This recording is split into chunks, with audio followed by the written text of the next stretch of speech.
இதான் மீனா விளையாடி. ஆமா சித்தி எனக்கு நல்லா தெரியும் வா. இதோ பாரு, இங்க வந்து வீட்டாண்டி வந்து செருப்பு தச்சு குத்து போறாங்க புதுசி. நீ தைச்சுக்க போறியா வா. மீனா அக்கா சித்தி தங்கச்சி வாங்க வாங்க உட்காரு வாங்க. மீனா வீடு சூப்பரா இருக்குமா, எல்லா பொருளும் வாங்கி வச்சிருக்கிறியே. தான் சித்தி தண்ணி குடிங்க. என்னம்மா ஃப்ரிட்ஜ்ல கூலிங்கே இல்லையா? ஃப்ரிட்ஜே இல்ல சித்தி.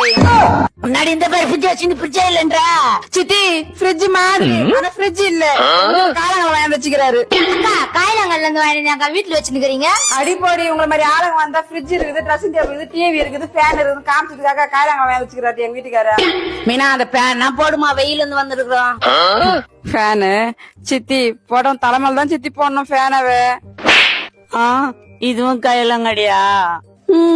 அந்த புண்ணியம் அவங்க வீட்டுக்காரு எங்கம்மா? ஒரு நிமிஷம் சித்தி கூப்பிடுறேன். என்னங்க வேலையா இருக்கும்போது கூப்பிட்டு எத்தனை முறை சொல்லிடுவோம் விட்டா.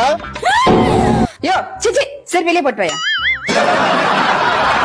டேய் செருப்பு தைக்கிறது அவன் வீட்டு வரும்போது என் சித்தி என் தாச்சி வந்துக்கிறாங்க வாங்க. வாங்க வாங்க, வெயில இருந்து வந்திருக்கீங்க, சில்லு சாப்பிடுங்க.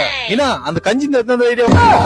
கஞ்சா எங்க ராத்திரி கஞ்சி தட்டமா இல்ல 3 நாள் மூசி பண்ண கஞ்சி தட்டமா? ஃப்ரெஷ் கஞ்சி நம்மளுக்கு எடுத்துச்சு, மூசி பான கஞ்சி அவங்களுக்கு ஊத்துறி.